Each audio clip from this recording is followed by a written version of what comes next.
Hi there, I'm Georgina Langdale, and this is The Soul Garden, which is a podcast that I have for the Centre for Nature Connection. And we've got a really, really special interview today with my guest, Joanna Huriwai. We're going to be exploring the ways that we can really care for each other in life and at the end of life.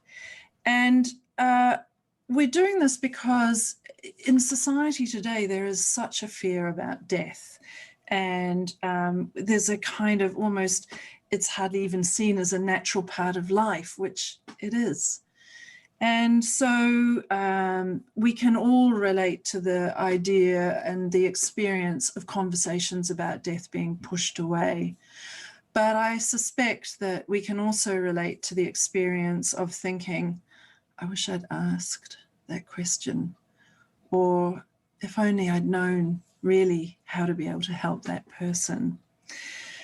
I think that care is largely seen through the lens of medical care, but what I'm really, really interested in is the ideas around non-medical care, the ways that we can help a whole person, and in that I'm thinking their physical life, their emotional life, creative life, intellectual life, and spiritual life. And for me, over the past decade in particular, the journey, the exploration of this has become an odyssey.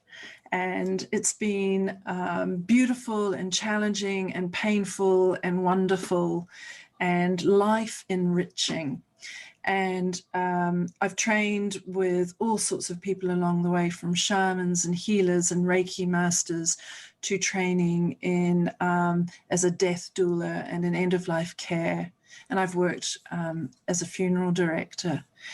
But now I'm teaching and coaching online in person and really looking at how we care for each other in life and at the end of life and beyond. And I have a course called The Natural Carer, and it's all about nature, compassion, and soul in care at the end of life. And with that in mind, I'd really like to introduce my beautiful guest, Joanna Huriwai, who's come to join me today. Joanna, welcome. Thank Lovely. you.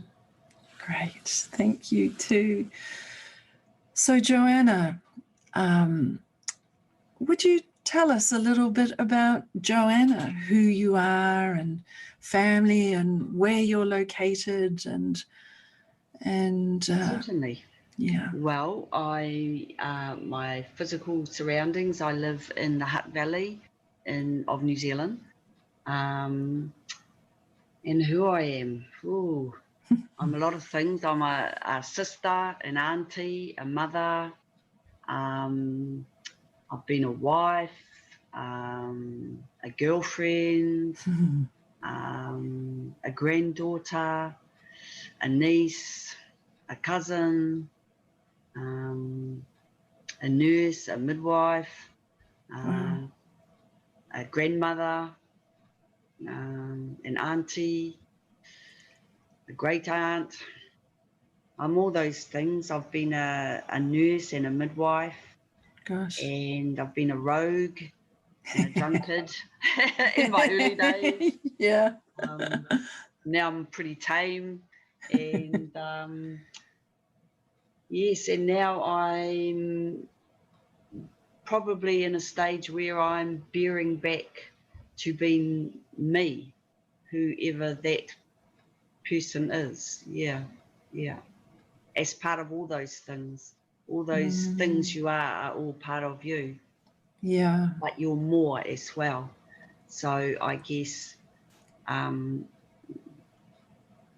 that's all part of me. A child of the universe, Child of thing. Yeah. Drawing on all of those relationships and influences forward and backwards through time. By the sounds of things. Yes, and I think that's good. Relationships are often your relationships to everything, like the people, the land you live on, the work you do. It's all those relationships that build you Yeah. and make you who you are. So I think it would be interesting for people to hear how we met. And I thought that it might be you to answer that question and explain that for people. So would you like to talk about how we came together and what that meant for you, and we'll explore it a bit more.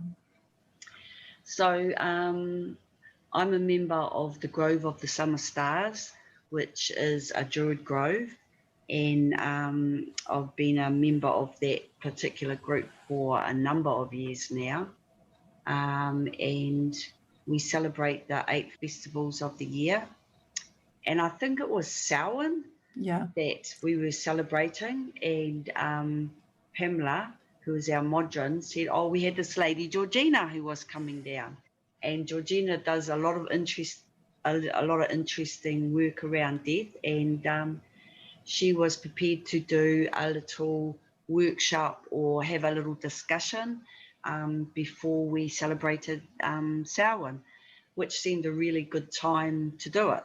Mm-hmm. So because of my own personal circumstances, I have terminal cancer.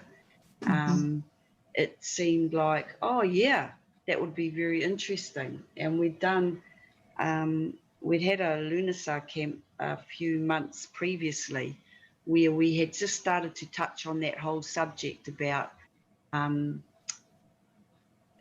how do we as druids first look on death, and how would we like to celebrate or hold ritual around death.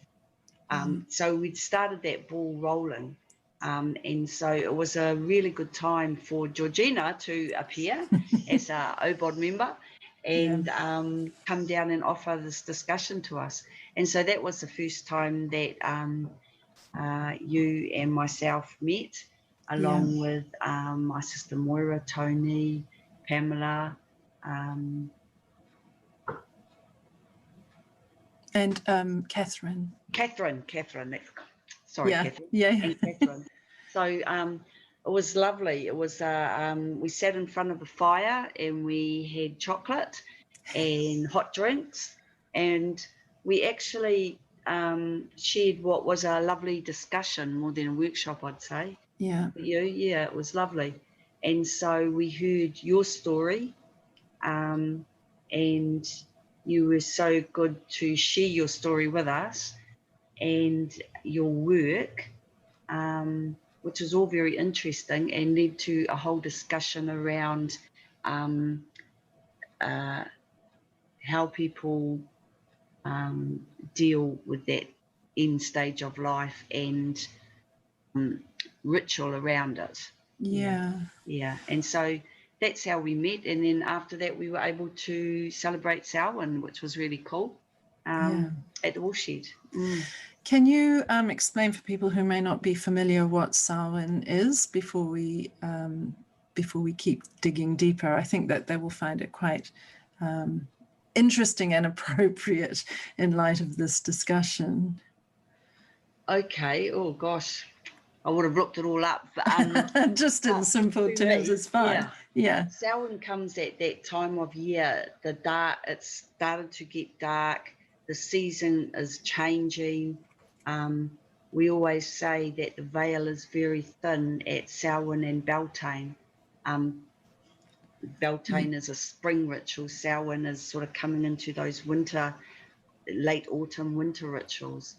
And it was a time for people to look at the past year. It was a time to think about your ancestors and the people who had died, and just go into that sort of dark. I really enjoy Samhain. It's a dark ritual. It's a deep ritual. It's a really a good time to stop and think about the ancestors and those that that have passed that you hold dear to you. And it does feel like that. It's a time of year that does feel like that the veil is thin between the worlds, and it's time to stop and reflect. Yeah. I found it very moving as a festival as well, to make us nature has a beautiful way of reminding us of the cycle of life and the circle and the way that seasons change. So it changes also for us, and having that chance to kind of step back and forwards, I think, in time, to have that moment to pay respects and stuff and feel close to ancestors is really beautiful. And I also think of the way the energy, you know, in the trees is just heading down, down, down into the roots, and the sort of, you know, the winter dark night of the soul for the tree as well, can be incredibly healing for people. So Pamela rang me and asked me to come as well, invited me to come because of the work I'm doing around end-of-life care. And your sister made a really interesting point where she said afterwards, she said, there's no space. It doesn't feel like there's really any space in society at the moment to have really open and frank discussions around end of life and after death care. And I know in my own experience, part of what led me on this journey was, when I look back now, I didn't even know the questions that I could ask, because I didn't even, you know, everything is kept so hidden. And so part of the session, the lovely afternoon we had in front of the fire with chocolates and cups of tea, was to create a space to open up some of those questions. And for me, it was incredibly special as well, with you as part of it. I mean, we all face our mortality at some stage in our life. And, you know, and in traditions like Buddhism and things, we face it very early on, which actually gives us a whole lot of freedom, I think, and liberation around the living of life. But generally, people don't want to think about it until it's right there.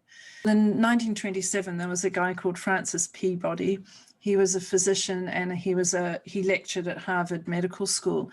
And he said, the art of care of the patient is in caring for the patient. And he was really urging the students coming through Harvard and things to think, to never lose sight of the whole person. Has your experience to date, do you feel seen as a whole person within the medical paradigm? That's a very interesting especially question. As a nurse as well. Yeah. And having been a health professional, yes, the the strain on the whole service with people going into being health professionals because they want to help other people. I think the system is very scientific. Yeah. And from the top down, I don't think they always look at the holistic, they don't practice in a holistic way. But I think certainly nurses see it all the time, because we care for people and we see people with the same conditions react differently because of circumstances that affect them.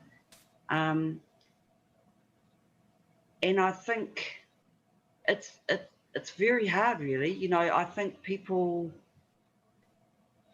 I feel okay because I know the system and I don't look for that support from the system.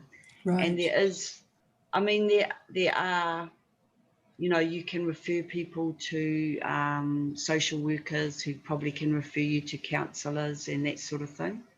In acute scenarios, you need to just stop the person from dying, sort of thing. So you don't have time for all the lovey-dovey stuff. I probably wouldn't look for that sort of thing within the system. Right. On an individual basis, though, you know, like sometimes people see you as a task. Certainly you see that. Right. And then sometimes you can connect with people. So it really, it's that thing that it comes down to people. Yeah. You know? Yeah. You could be the, you know, the person that needs an IV put in, you know, that the cancer patient over there that needs an IV put in, or you could be, oh gosh, I had a great talk with that lady and da da da da da, you know, and you connect, and that is really down to interpersonal skills and the actual person. Yeah. So there has been a little bit of a change over the years now to train health professionals to look at, you know, healing hands and other things. And I think people are a lot more open to take into consideration, you know, it's a little bit like maybe in the past there wouldn't have been much room for Tikanga Maori in medical care. But now it's sort of opening up so that people do accept it, and they realise that, you know, maybe somebody will be using rongoa or, you know, that sort of thing, or, you know, Pacifica people might be using their stuff, or Chinese people, and there's a preparedness to work within that frame for people. And I see that there's been a shift, certainly in New Zealand anyway, towards encompassing that need for people. And more than just, you know, I think initially it was a little bit of a, how do you say, you know, tick the box, or, you know, lip service. But I think there is a lot more now in which people are prepared to incorporate it. Although, you know, maybe people of different ethnic groups might be to differ. I think it's a lot better than it was. When I'm working with people as they're kind of starting to look at the fullness of life, which means, you know, dying as well, one of the things I love doing with them is to really get them to think about the things that bring them comfort in all aspects of their life. And the thing that I have found very interesting is how there's a lot of assumptions almost that we don't say the things that we'd really like. I give an example of somebody who hates having her hair brushed in life, and she was saying, oh my God, you know, if I'm lying on the bed and someone thinks they're caring for me by brushing my hair and I can't speak, you know, that's going to be like torture. It's a kind of funny example, but I thought it raises a really interesting thing of how do we, you know, what are the things that are going to help us beyond that comfort? And I spoke about this idea of kind of making a book of wishes, of recording all of those things, the piece of music you like, or the things that you think will bring you comfort. What has that conversation that we had done for you with the conversations with your whānau since then? I guess it made me think, you know, it made me think about different scenarios, and it made me think, I probably haven't had big discussions actually. It's made me more sit back and think, you know, it takes me a while to, you know, come to conclusion. I guess. I'm a bit of a sit on the fence, maybe, or, I can see the good side of that, the bad side of that, like that sort of thing. But I know after we had the workshop, Moira kept saying, oh, that's really put me at my ease, now I understand things. Now I I think you need to do da da da da da, and all of that sort of thing. So, and that made me think, because I could see from her point of view, other people in my family may feel like that too, and so I have come to the conclusion that I need to have a big talk to them, about things, to put them at their ease, and to save. I'm probably more of a person that would say, don't do this, and do this. I'm pretty easygoing. Anything can go, but don't do that. Yeah, definitely. It's like the hair brushing person. I bet they'd say, don't brush my hair, whatever you do. But they might leave it open because, it's not just you are the person that's dying and you're leaving, but those people that are staying, they're going to have grief too, and they're going to want to do the right thing. And for some people that might be they know what's right, they know what's right, or they don't know what's right, or and they're scared of doing the wrong thing. So I guess I do need to sit down and give them permission for the things that they need to feel okay. Because I come from a family of very strong-minded people who, I could just imagine lying on the bed and everyone's having a punch up over me because no, she wouldn't want that. Yes, she would. So, for their benefit too. So it's, because these are stressful and situations, and the stress levels for some people rise, and for other people they can just sit with it and be at peace with it. So definitely it started me thinking, because I was quite sure about things what I thought, but it's like if you're in a semi-coma, you're not controlling the space, are you? No. So so I had to look at it from their point of view.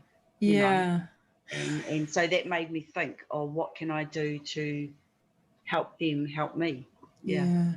I remember when I look back when my mother was dying, I and even just not in the immediate thing, in the few weeks leading up, one of the things that still kind of haunts me to this day was how helpless I felt, because I didn't really know what she wanted. And I think it's interesting in life, we have this idea we know a person, but when that day-to-day communication, verbal, is taken away, actually a whole lot of stuff can fall into a massive void, and you go, I don't know. And even then I didn't even know, I hadn't even got to the evolution of my own being to think, I could have asked her this and that, and it would have been really helpful for now. I just kind of went, help. Oh my gosh. And that actually became part of the motivation for doing this work, because I thought, gosh, if I can help other people feel less helpless and less, fearful of this phase of life for everybody in the room, gosh, that would be just something really helpful to do. One of the things that I work with, and of course, Druidry is a very, very nature-based spirituality and connects us beautifully to nature, regardless of wherever we've been in the world, whatever our lineage is, it all ends up back with a nature-based connection.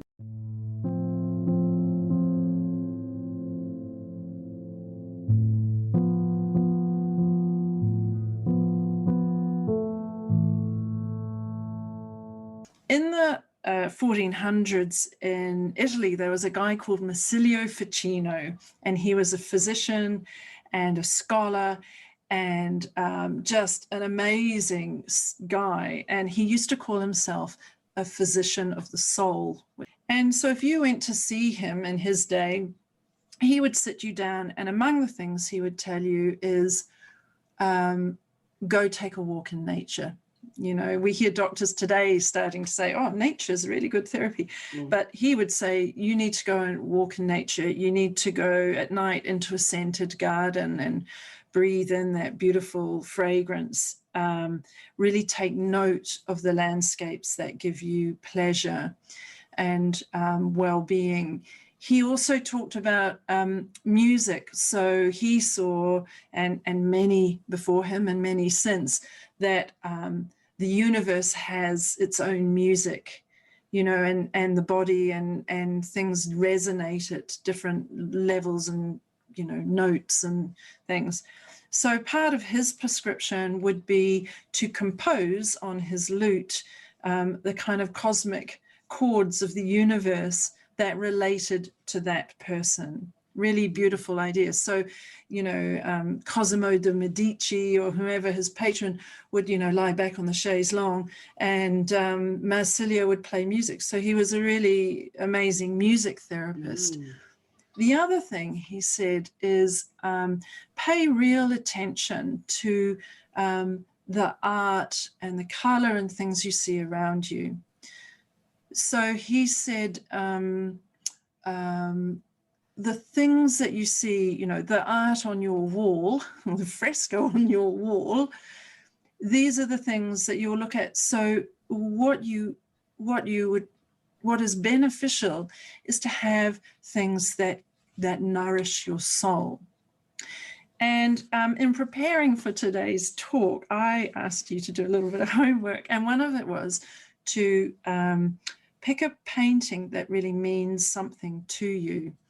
And I'd love it if we could discuss that. Now, if you imagine through that Renaissance lens of the idea of how does this painting feed your soul? It's of Hini Nui Te Po lying asleep on her back. Yeah. And little lizard is about to crawl inside and get chomped. You know, and that's Maui Tiki Tiki, who is trying to defy death. Right. And on the side, it's got the manu watching, and I really loved it because the image of it was of a real strong woman. Like, she's got really strong thighs, and, you know, she's this naughty little Maui person who's shape-shifted.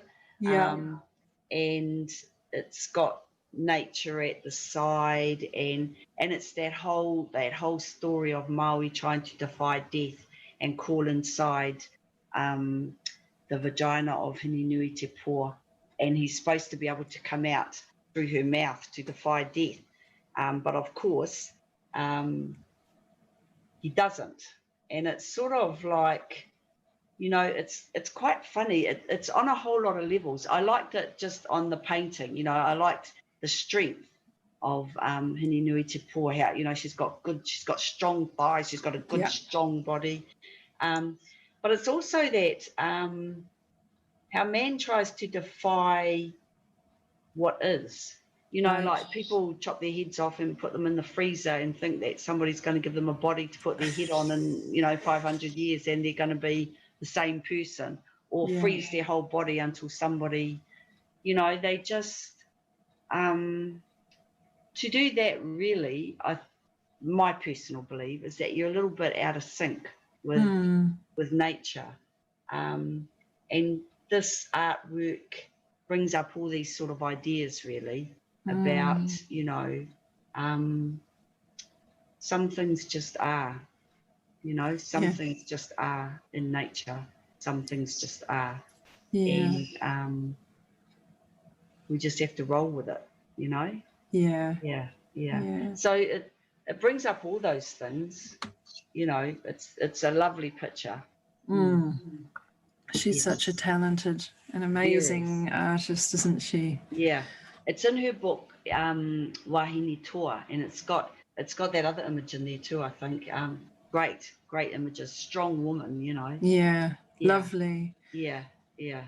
And they're women that everybody can relate to, not just Māori, even though Yeah. they're, you know, portrayed as Māori women.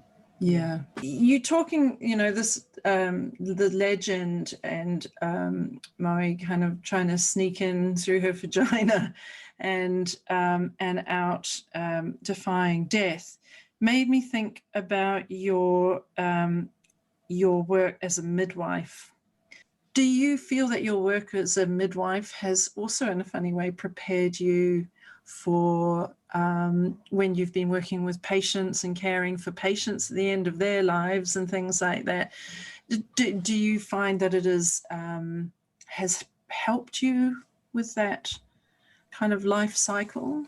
Yes, I came to midwifery a bit later than nursing, and I sort of feel blessed really because it is a cycle. You know, birth and death is a cycle, and I think yes, you know, it's this whole miracle of people, how we're born, how a woman gestates a baby within her. You know, you're not here and then you're here. You know, how does that work? And then you know, you're here, you're not here, and then you're here, and then you're here, and you're not here. You know, that whole cycle of life. It's sort of like it's quite mind-blowing really, you know, and to be physically involved with it, hands-on, it's been a real blessing, and it sort of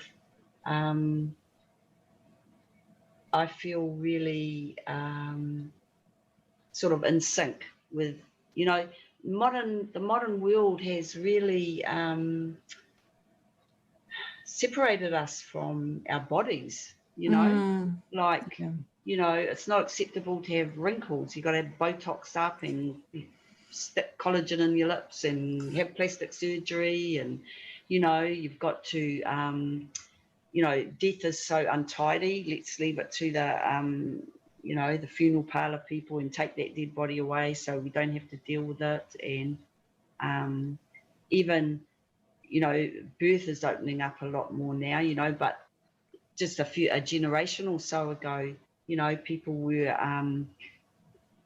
you know, shaved and cleaned and intimate out and then, you know, made all nice and clean before they had this baby, and men were kept out of the room, and, you know, so we're trying to separate, put our, you know, put the wheel into little boxes and separate us up. And I think people can cope more with birth now than they did in those few generations, you know, because they always did. And then medical science took over and they were in control. But I think we're getting more control of birth, although it's still a bit of a fight. The rate of cesareans and that are going up. So, but death and dying is still pretty much taboo and pretty much controlled by science and the profession. Yeah, I think you're so right. I remember I used to think, oh, I don't get the term death midwifery until I found myself doing death midwifery. And one of the instances was with my father. So it took him 3 days to die. And in that process, I felt I've never had children of my own. So I haven't been in that part of the thing. But at that end of life thing, those 3 days, I thought, gosh, this really is a labor. And for me, watching on the first day, you know, every breath I thought was going to be his last, just in the same with birth. Everyone's saying, this contraction's going to be it. So the first day I was like, oh my God, I just, you know, can't even look away in case he dies. The second day, and I was still thinking about time and my time, you know, I've got to go home and feed the dogs and whatever, you know, it was. The second day, I thought, oh yeah, he's possibly not going to die today. By the third day, I just got so unhooked from time. It was beautiful. It was very shamanic. Time just, time, we step outside of time in the same way as a woman giving birth or going through labor. The other thing that it really taught me was on that last day, increasingly, I found myself doing a lot more breath work with my father. By me slowing my breath and just sort of counting it out, I was able to help him slow his breathing a bit and get a bit more relaxed. And as soon as a nurse or someone would come in the room, he was in a rest home, his breath would go again. But that exercise of the way time steps outside of time and the way that breath becomes so important in both those experiences, I found really interesting. Just the way that we can work with the breath to help somebody breathe to give birth and breathe to leave their body was really amazing for me.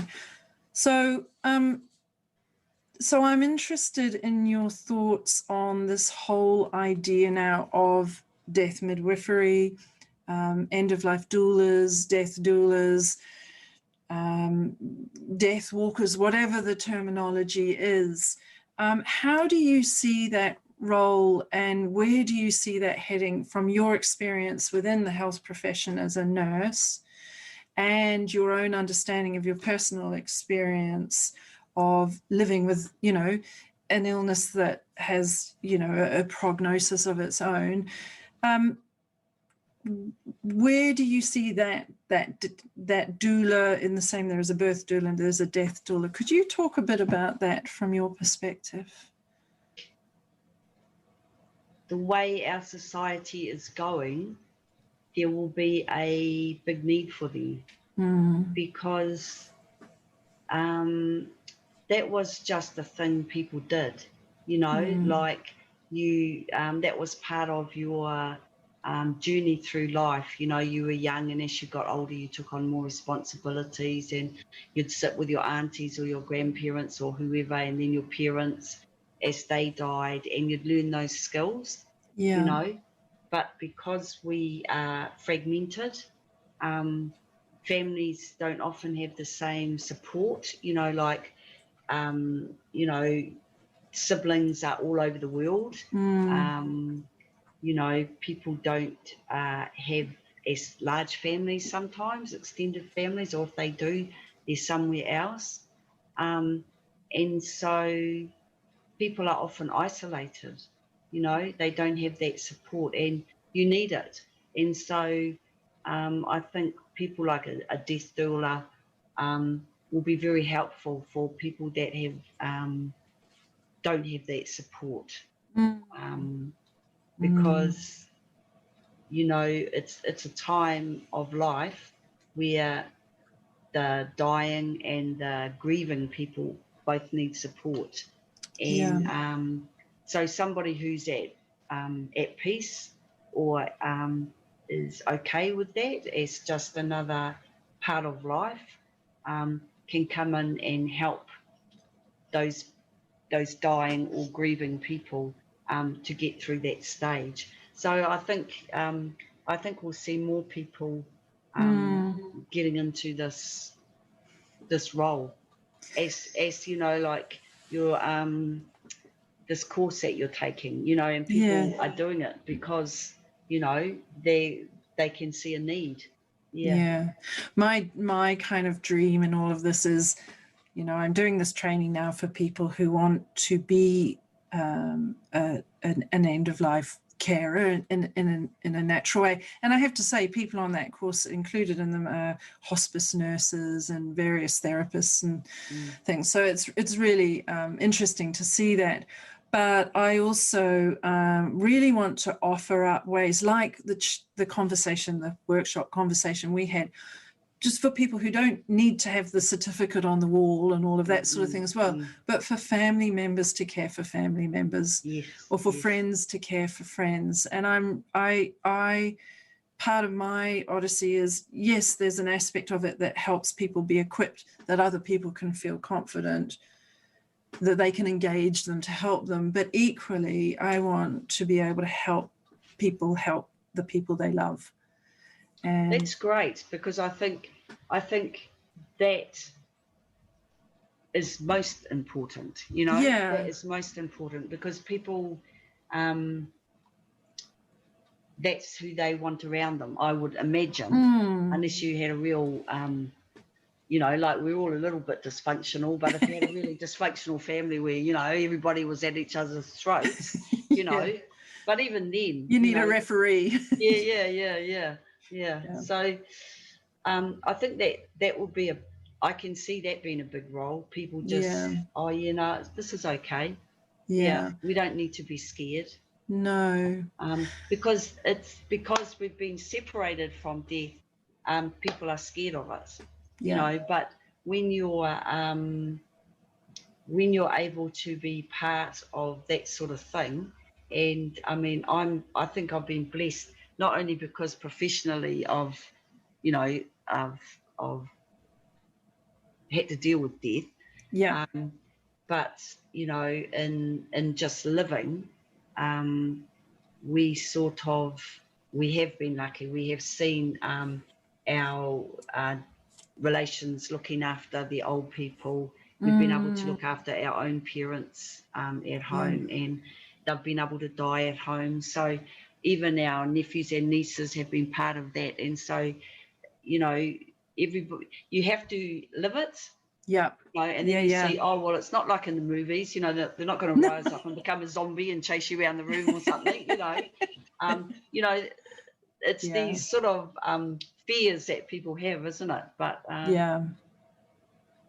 if you can live it, and these courses that you'll do that will show people how they can do it, so that they'll have the confidence, and then that will teach their children and their nieces and nephews. And it's just, it's going back to how it was before, I suppose, science and people took over, institutional care took over. Yeah. I was watching an interview with someone the other day. I think it's Dr. Elaine Meyer, I think that's the right name, in the States, wonderful palliative care specialist.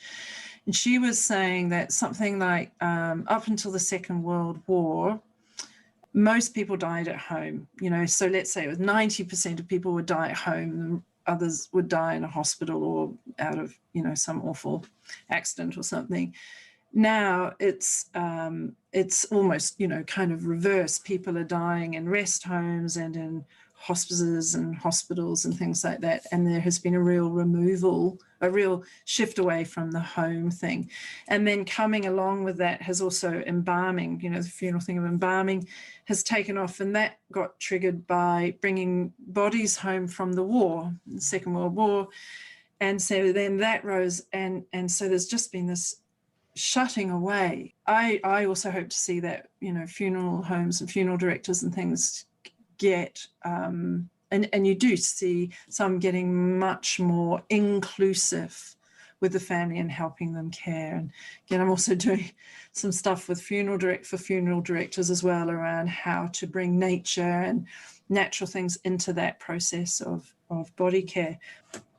If you had to, I'm putting you on the spot here, if you wanted to give a couple of words of advice, love, and encouragement to your family now, what would you give them? I think I would tell them that we're blessed to have family. You know, family's not always easy, you know, and if you have a sort of a larger family, you're going to have personality clashes, people thinking this, people thinking that. You know, you often have to work at relationships, but that sets you up for life. And knowing that you've always got support, you know, like you don't have to do things by yourself, that I would tell them that we're blessed to have that, because not everybody has it. And I would tell them that relationships, family relationships, and family may not always be blood either. Yeah. So, but for people in general, family relationships, love, those are the important things in life. You know, you look at the rich and the famous, they're always going off to rehab or, stuff, Yeah. like those aren't the things that are going to make you feel warm inside. It's people and your relationships with them, and being open to things. Yeah, being open to people. Not always having to know everything. Yeah. Trusting yourself, trusting your instinct, getting up off the couch, moving your ass around, and get out into nature. Yeah. Those sort of things. Yeah. What has your druid family and your druid experience given to you along this journey of your life? My druid family is it's great because we share, we look at things very differently. We come from very different backgrounds, but we share the respect for, I suppose, nature, like for the planet, for the wheel of life. And being a druid has really attuned me into that, because I think a lot of us often are so busy, we don't notice the sun coming up or the red sky when the sun goes down. We don't notice that there's a little tui hopping across the roof.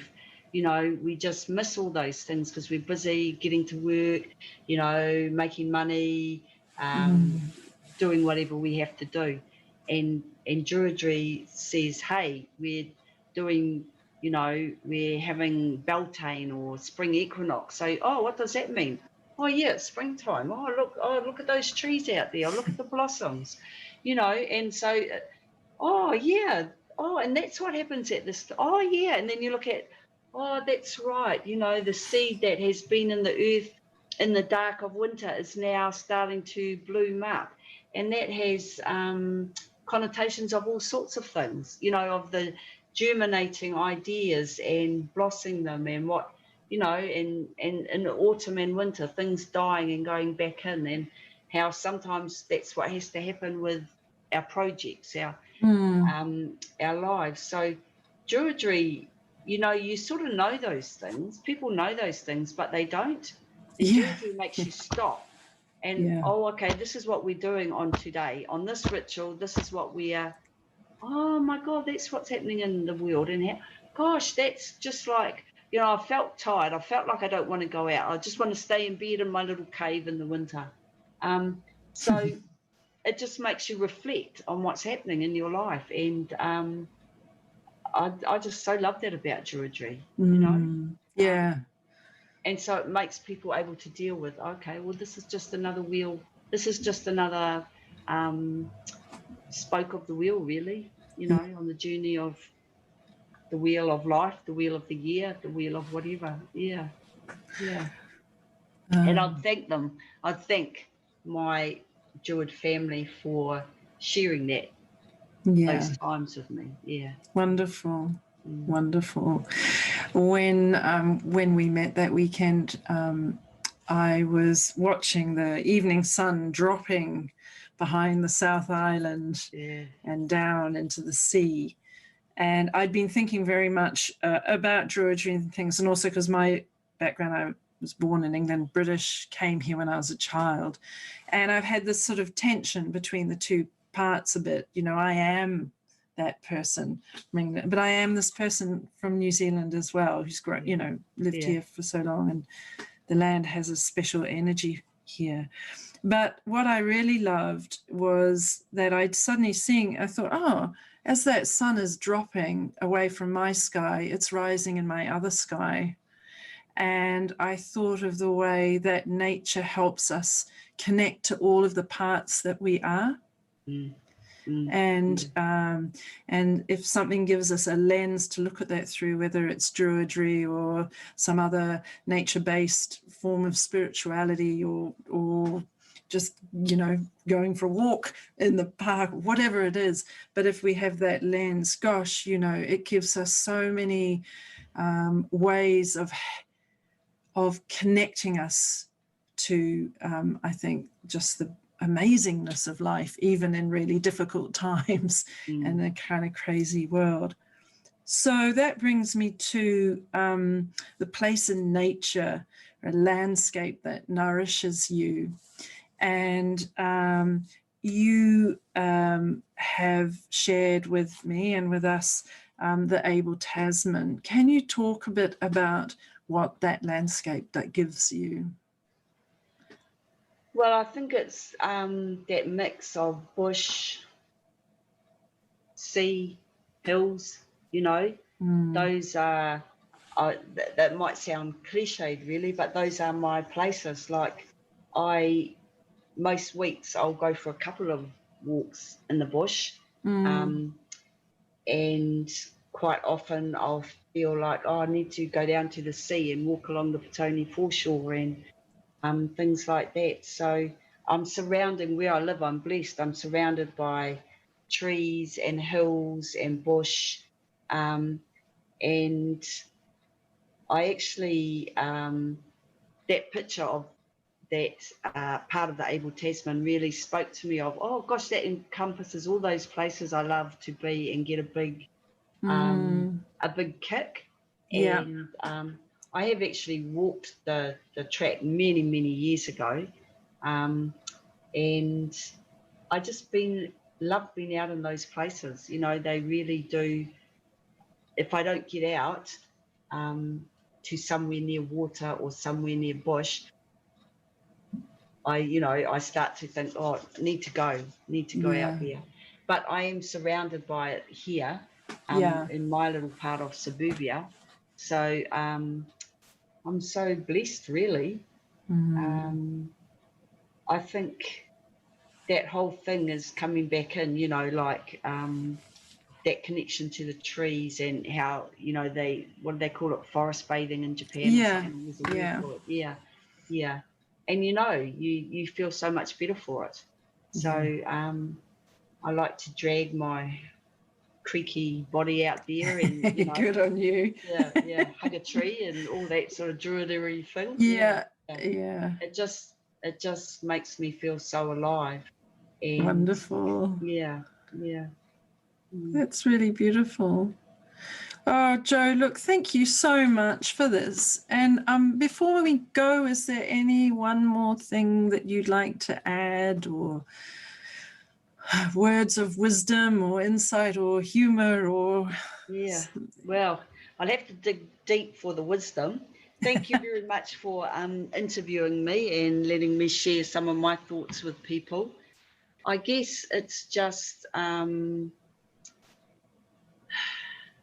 so many of us are scared of death and dying in our society, that for people who